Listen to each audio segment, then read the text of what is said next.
অনেকেই জানতে চান এক্স নাকি নেক্সট, কে আসতে চলেছে আপনার জীবনে আবার।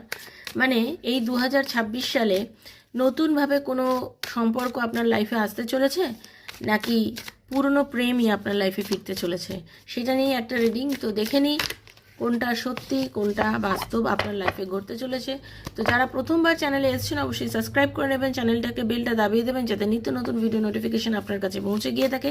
কারণ এখানে যে প্রেডিকশানটা হচ্ছে পয়েন্ট, এটা হচ্ছে জেনারেল প্রেডিকশান, এটা কারো ব্যক্তিগত রিডিং নয়, সেজন্য সবাই দেখতে পারেন। আর আপনার ব্যক্তিগত রিডিংয়ের জন্য 7439693015 এই নাম্বারে মেসেজের মাধ্যমে যোগাযোগ করবেন। দেখে নেব আপনার জীবনে যে আসতে চলেছে সে আপনার লাইফের নেক্সট নাকি এক্স। চলুন দেখে নিই। Radharani please guide me. যারা আমাকে দেখছেন তাদের লাইফে যে আসতে চলেছে সে কে, এক্স নাকি নেক্সট।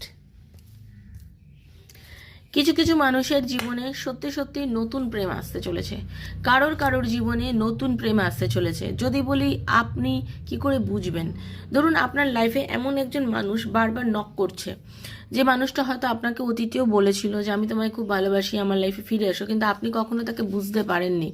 কিন্তু আপনি একটু খেয়াল করে দেখুন, আপনি যার জন্য ওয়েট করে আছেন সেই মানুষটা কিন্তু অ্যাকচুয়ালি আপনাকে ভালোবাসে না, আপনাকে বহুবার কষ্ট দিয়েছে। কিন্তু যে মানুষটা আপনার দরজায় বারবার টোকা মারছে, এই মানুষটাই কিন্তু আপনার জীবনের অ্যাকচুয়াল মানুষ, যে আপনাকে খুব ভালোবাসে এবং আপনাকে খুশি রাখবে। সেজন্য একদম খুশিতে থাকুন, ভালো থাকুন, নিজের জীবনের যে ভালো দিন বা সুন্দর দিন আসতে চলেছে তাকে অ্যাকসেপ্ট করে নিন। ভালো থাকুন, সুস্থ থাকুন, দেখা হচ্ছে নেক্সট একটা রিডিংয়ে। ততক্ষণের জন্য Hare Krishna, Radhe Radhe. Thank you so much. Hare Krishna, Radhe Radhe.